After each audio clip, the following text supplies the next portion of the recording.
Wah wah wah, kejutan di tubuh timnas. Komentar mengejutkan Pak Sumarji jadi harapan kami, timnas Indonesia siap tempur lawan Arab Saudi dan Irak. Marcelino tak dipanggil memang jadi sorotan, memang sangat disayangkan. Tapi semua kembali kebutuhan pelatih, pemain mana yang dibutuhkan. Komentar mengejutkan Rafael Struijk jadi harapan kami. Kenapa Marcelino dan Ivar Jenner dicoret? Padahal dulu hampir selalu starter. Memang itu sudah kehendak pelatih, sebagai pemain kita hanya bisa pasrah. Apa maksud Rafael Struijk tersebut? Simak selengkapnya curhatan El Klemer di video kali ini.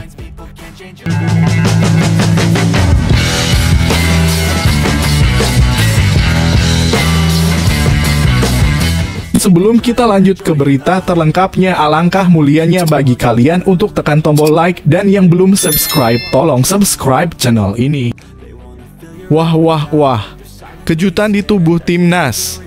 Komentar mengejutkan Pak Sumarji jadi harapan kami, timnas Indonesia siap tempur lawan Arab Saudi dan Irak. Marcelino tak dipanggil memang jadi sorotan, memang sangat disayangkan.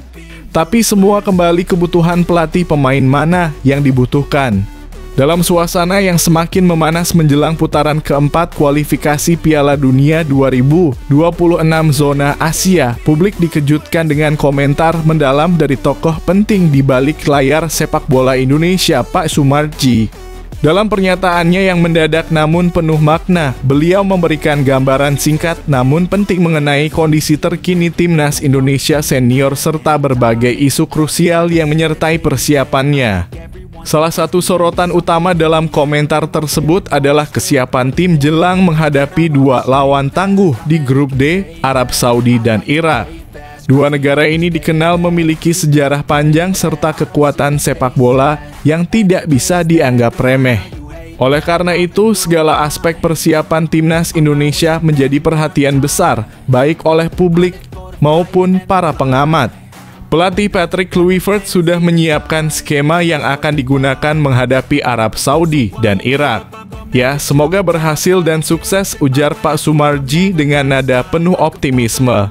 Komentar ini tentu menimbulkan rasa penasaran publik. Apa skema yang dimaksud?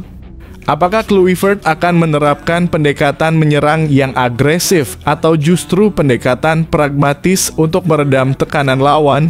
Menariknya, Sumarji juga menyiratkan bahwa banyak wajah baru dalam skuad Garuda kali ini.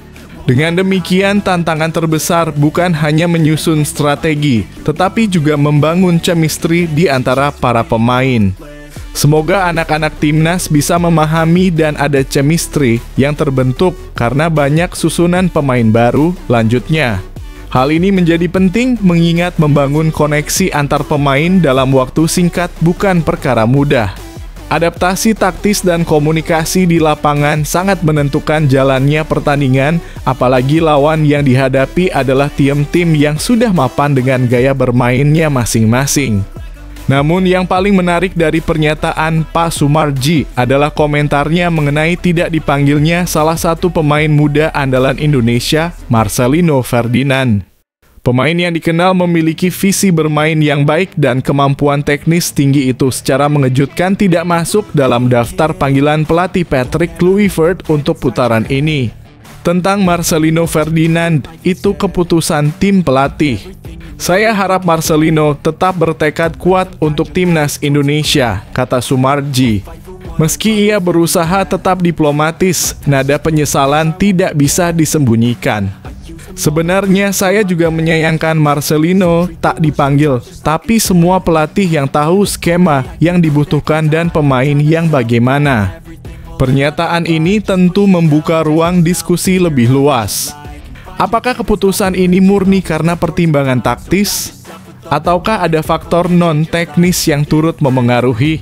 Publik dan para pengamat sepak bola tanah air pun mulai berspekulasi. Di sisi lain, komentar ini juga menunjukkan adanya komunikasi yang sehat dan transparan antara manajemen dan pelatih. Pak Sumarji tidak membantah keputusan pelatih, tetapi tetap memberikan dorongan moral bagi pemain yang tidak terpilih. Sikap ini bisa menjadi contoh positif bahwa dinamika dalam timnas tidak melulu soal seleksi, tetapi juga pembinaan mental dan motivasi jangka panjang. Melihat dari perkembangan ini, jelas bahwa persiapan timnas Indonesia tidak main-main. Dengan pelatih sekaliber Patrick Kluivert di kursi komando, ekspektasi masyarakat tentu tinggi. Nama besar Kluivert membawa harapan akan pendekatan sepak bola modern yang bisa membawa Indonesia berbicara banyak di level Asia, bahkan dunia. Namun harapan besar itu juga datang bersama tekanan besar. Tidak sedikit yang bertanya-tanya apakah Kluivert mampu membawa tim yang penuh dengan kombinasi pemain muda dan debutan ini tampil solid melawan dua kekuatan Asia.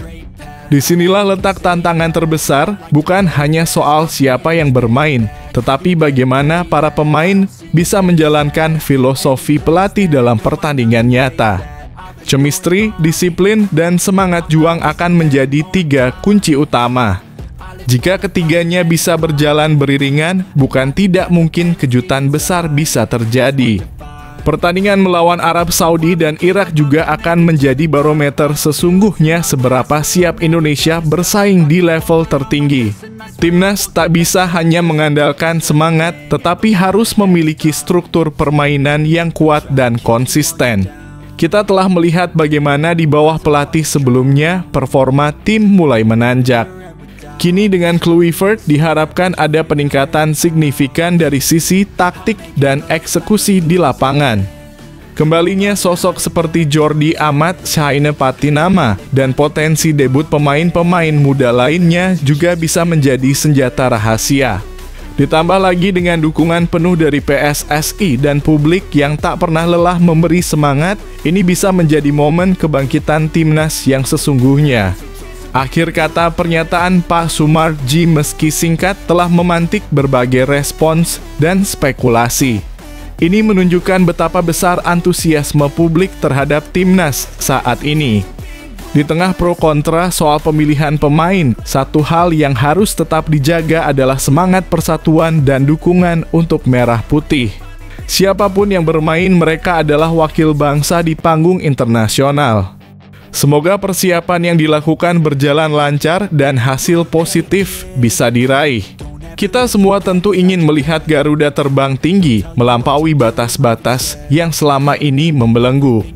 Lawan Arab Saudi dan Irak bukan akhir dari segalanya, tapi bisa jadi titik awal kebangkitan sepak bola Indonesia di kancah dunia.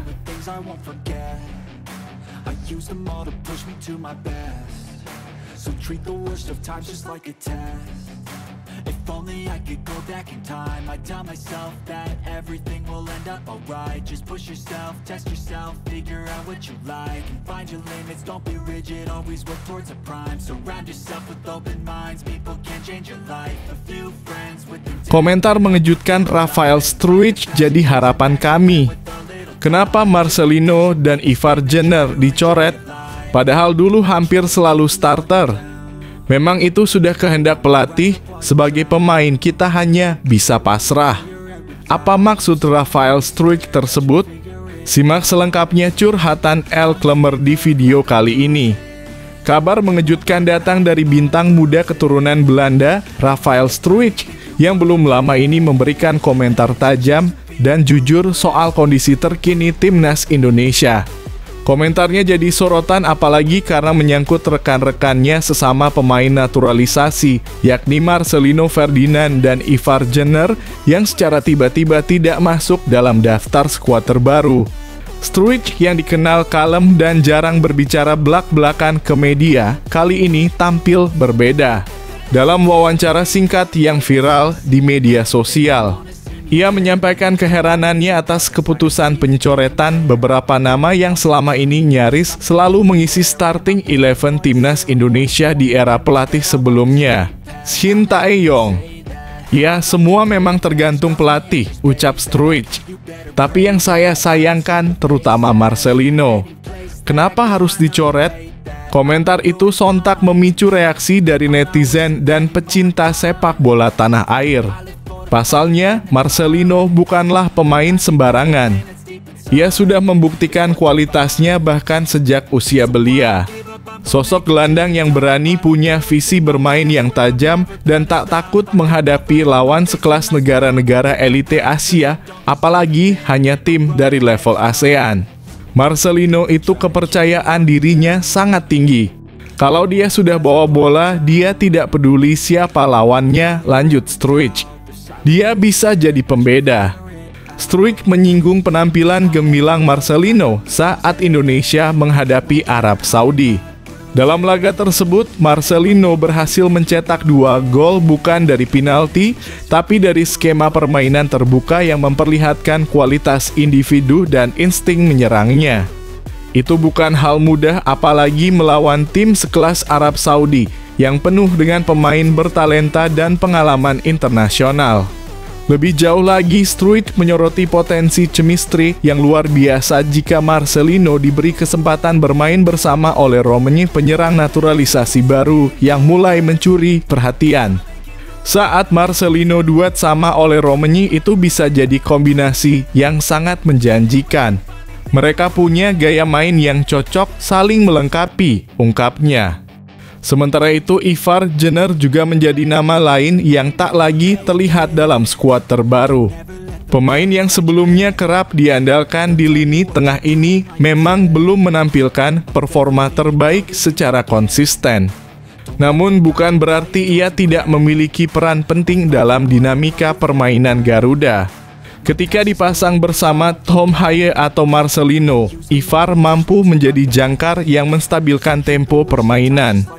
Perubahan kebijakan pelatih menjadi alasan utama di balik keputusan pencoretan ini. Struijk mengaku paham setiap pelatih punya filosofi dan pendekatan berbeda. Namun, ia tetap berharap keputusan yang diambil adalah untuk kebaikan tim dan bukan semata eksperimen jangka pendek.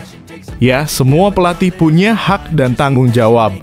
Tapi sebagai teman dan juga pemain, saya hanya ingin yang terbaik buat tim. Siapapun yang bermain, yang penting kita lolos ke Piala Dunia, kata Struijk. Ucapan terakhirnya terasa tulus dan penuh harapan.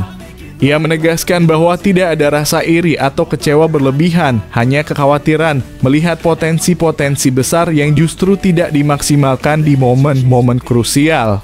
Semoga timnas Indonesia bisa lolos ke Piala Dunia. Saya doakan yang terbaik saja. Komentar Struijk ini menimbulkan banyak pertanyaan di kalangan publik. Apakah pelatih saat ini terlalu cepat mengambil keputusan mencoret nama-nama potensial? Apakah ini strategi jangka panjang atau sekadar eksperimen yang bisa berisiko di tengah perjuangan berat menuju Piala Dunia? Marcelino, yang selama ini dianggap sebagai anak emas Shin Tae-yong, tiba-tiba menghilang dari radar.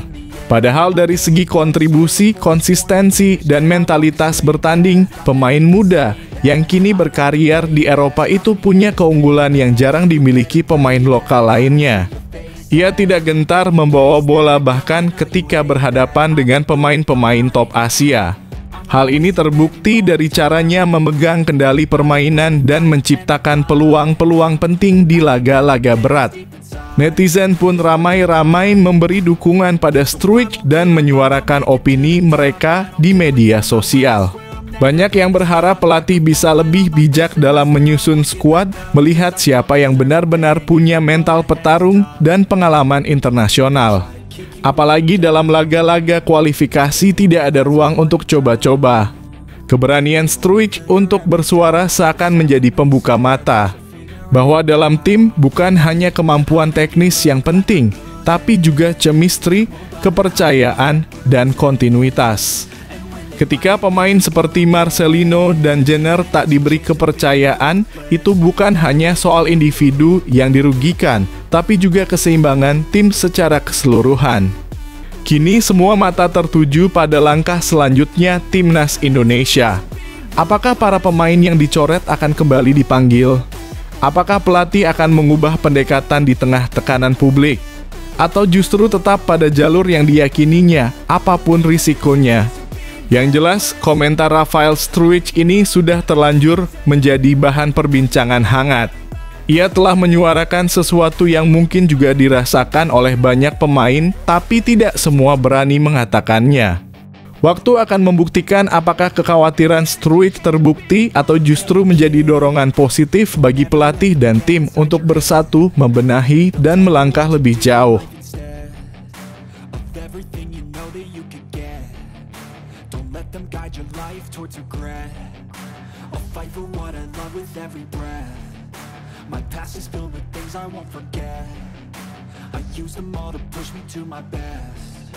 So treat the worst of times just like a test. If only I could go back in time, I'd tell myself. Dua tim teratas Super League 2025/26 dijaga kiper lokal. Patrick Kluivert berkeras hanya panggil Hernando Ari. Patrick Kluivert tidak memanggil Nadeo Argawinata dan Cahya Supriyadi yang membawa klub masing-masing menempati dua teratas Super League 2025/26. Timnas Indonesia sedang mengalami krisis kiper menjelang kualifikasi Piala Dunia 2026 putaran keempat zona Asia. Dua penjaga gawang utama Emil Audero Mulyadi dalam kurung Cremonese dan Maarten Paes dalam kurung FC Dallas sedang mengalami cedera. Emil mengalami cedera sejak pekan lalu dan diprediksi absen 2 pekan, sedangkan Paes sudah absen sejak 7 laga terakhir di MLS. Meski keduanya punya kesempatan pulih tepat waktu sebelum melawan Arab Saudi dan Irak, sektor kiper Indonesia dalam kondisi sangat tipis. Dalam situasi tersebut, Patrick Kluivert hanya memanggil satu kiper pelapis dari dalam negeri, yaitu Hernando Ari dalam kurung Persebaya.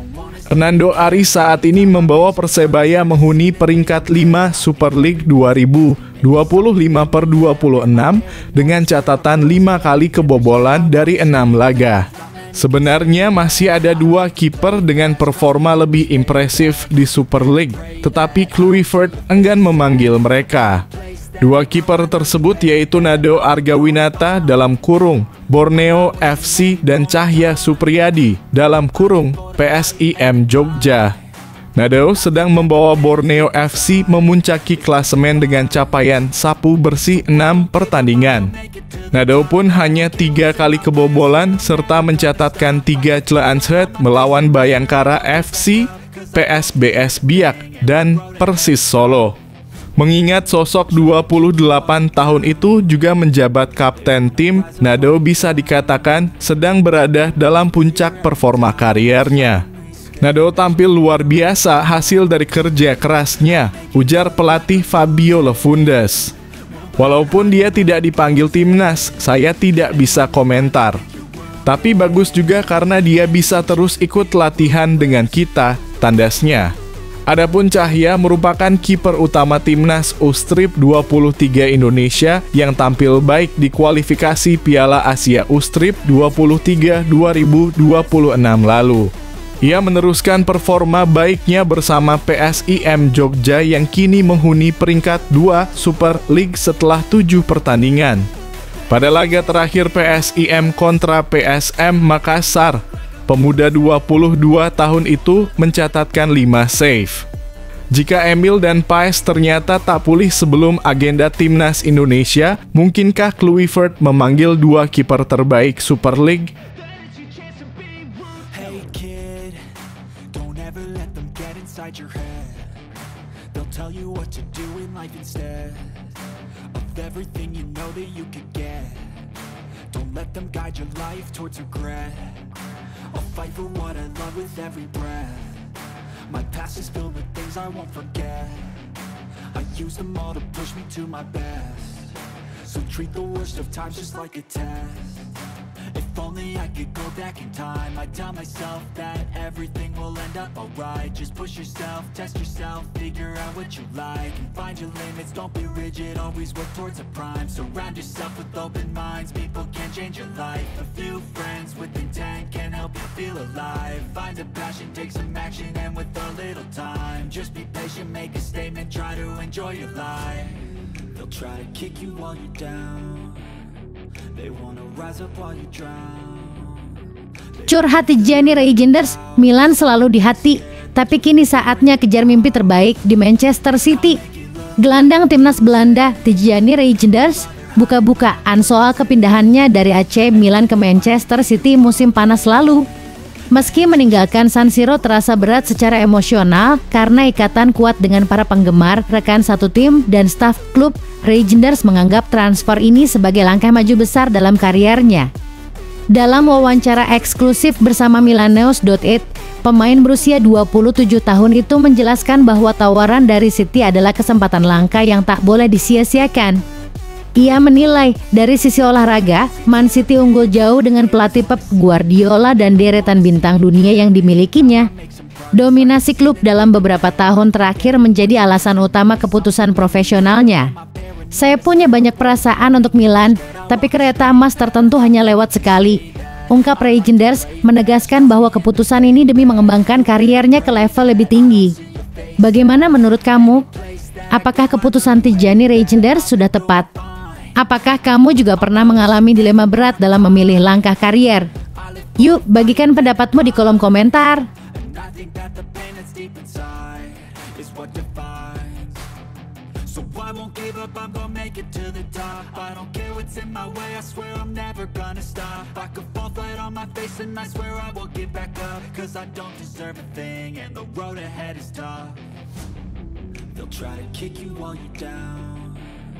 They wanna rise up while you drown. They wanna fill your head with doubt. They're silently scared that you'll figure it out. I'll make it look like I'm losing. 5 rekrutan termahal Manchester City era Guardiola. Nomor 4 ternyata pemain muslim. Pep Guardiola dikenal sebagai salah satu pelatih terbaik di dunia. Tak hanya soal filosofi bermain yang atraktif, ia juga identik dengan rekrutan pemain bintang berbanderol tinggi. Sejak menangani Manchester City, Guardiola beberapa kali mengguncang bursa transfer dengan nama-nama besar yang kini jadi tulang punggung tim. Berikut 5 pemain termahal yang pernah diboyong ke Etihad Stadium di era Guardiola. Jack Grealish 117,5 juta menjadi rekrutan termahal City sejauh ini.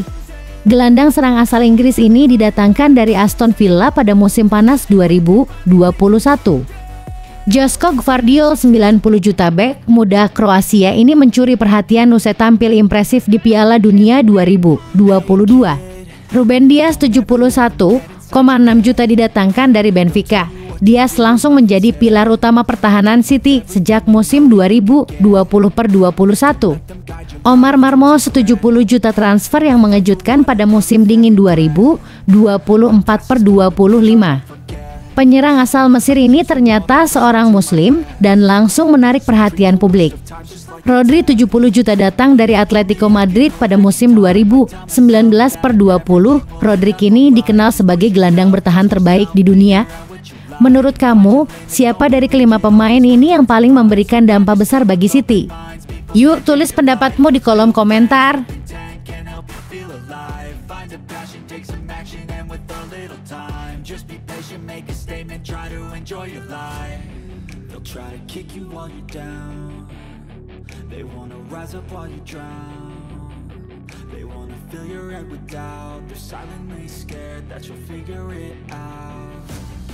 I'll make it look like I'm losing.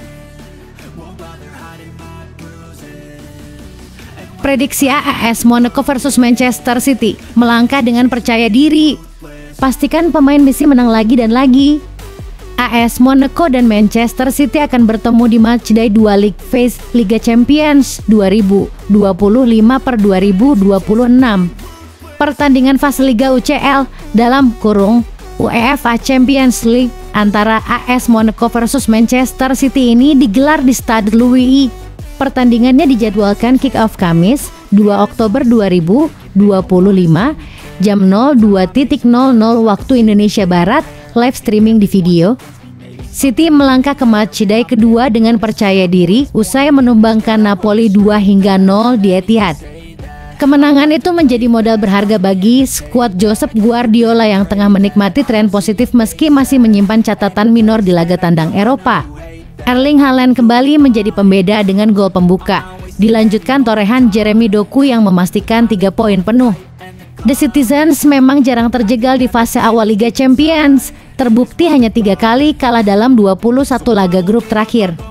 Produktivitas mereka juga mengagumkan dengan mencetak gol di 28 dari 30 laga terakhir di ajang UEFA. Meski begitu, City menyimpan pekerjaan rumah ketika tampil di markas lawan. Rekor 4 kekalahan beruntun di partai tandang Liga Champions menjadi ganjalan yang tidak bisa diabaikan. Guardiola tentu berharap tren negatif itu bisa diputus saat melawat ke Stade Louis. Di sisi lain, Monaco datang dengan beban besar setelah dipermalukan klub Brugge 1 hingga 4 di Belgia. Pertahanan mereka begitu rapuh, bahkan harus menelan 3 gol di babak pertama sebelum Ansu Fati mencetak gol hiburan di menit akhir. Catatan 5 kekalahan dari 7 laga terakhir di Liga Champions semakin menegaskan betapa sulitnya mereka bersaing di level ini. Inkonsistensi Les Monegascos juga terlihat di kompetisi domestik. Setelah pesta gol 5 hingga 2 atas Metz, mereka justru tumbang 1 hingga 3 dari Lorient akibat kartu merah Thilo Kehrer. Tren mereka penuh gol dengan 24 tercipta hanya dalam 5 laga terakhir, sebuah potensi sekaligus risiko besar menghadapi tim seefisien Man City. Duel ini pun berpotensi menghadirkan pertandingan terbuka, seperti pertemuan klasik kedua tim pada 2016/17. Kala itu, Monaco berhasil menyingkirkan City lewat aturan gol tandang setelah agregat berakhir 6 hingga 6. Kini dengan kondisi tim yang pincang, sulit membayangkan skenario serupa terulang. Manchester City tidak mendapat tambahan cedera baru usai melibas Burnley 5 hingga 1 di Premier League. Meski demikian, Rodri masih diragukan tampil karena masalah lutut. Beberapa pemain lain seperti Abdulkadir Kusanov, Ryan Ait-Nouri, Omar Marmoush, dan Ryan Cherki juga masih absen. Haaland dipastikan jadi andalan, terlebih ia mencatat milestone 50 laga Liga Champions dengan rekor menakjubkan 50 gol dari 49 pertandingan. Di kubu Monaco, Paul Pogba masih belum siap tampil meski publik menanti debutnya. Absensi Lamine Camara, Denis Zakaria, Alexander Golovin, dan kiper utama Lukas Hradecky memperparah situasi. Thilo Kehrer memang bisa kembali di Liga Champions meski kena kartu merah di Liga 1. Ansu Fati yang sudah mencetak 4 gol dari 3 laga sebagai pemain pengganti berpeluang turun sejak menit awal.